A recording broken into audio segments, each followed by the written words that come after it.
Die twee wat gestuur is, gaan toe en kry alles net soos hy vir hulle gesê het. Welkom by Geloofspad. In Lukas 19 vers 32 gee Jesus vir 2 van sy disippels 'n eenvoudige opdrag, om in 'n dorp in te gaan en 'n vol terug te bring. Dit lyk na 'n klein en eenvoudige taak, maar die uitkoms is alles behalwe gewoon. Hierdie oomblik openbaar iets kragtigs oor gehoorsaamheid en die onverwagte maniere waarop God deur selfs die eenvoudigste opdragte werk. Jesus se instruksies was duidelik en eenvoudig. Gaan na 'n dorpie, kry 'n donkie vul en bring dit na hom toe. Daar was geen uitgebreide verduideliking nie, geen gedetailleerde padkaart nie. Tog het die disippels sonder twyfel gehoorsaam en op Jesus se gesag en getrouheid vertrou. Hulle het nie geweet presies wat sou gebeur nie, maar hulle het met volle vertroue in sy woord opgetree.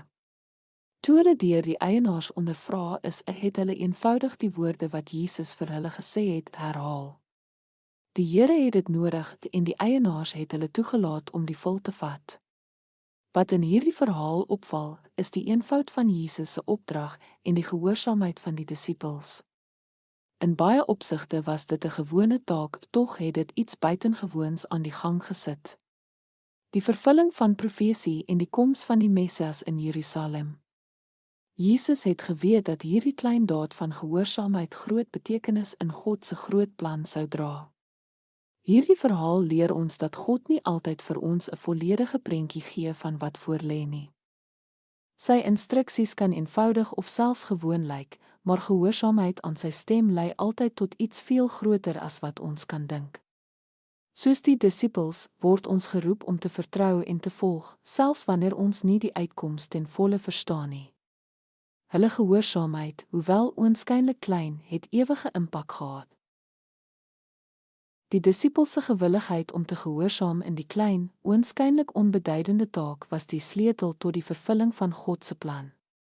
Hulle eenvoudige gehoorsaamheid was deel van 'n veel groter verhaal van verlossing.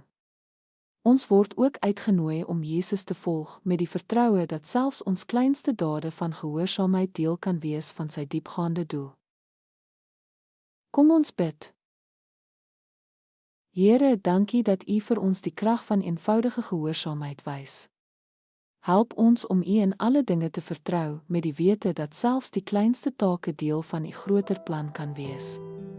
Gee ons harte wat bereid is om U instruksies te volg, maak nie saak hoe eenvoudig of onduidelik hulle mag lyk nie. In Jesus se naam, amen.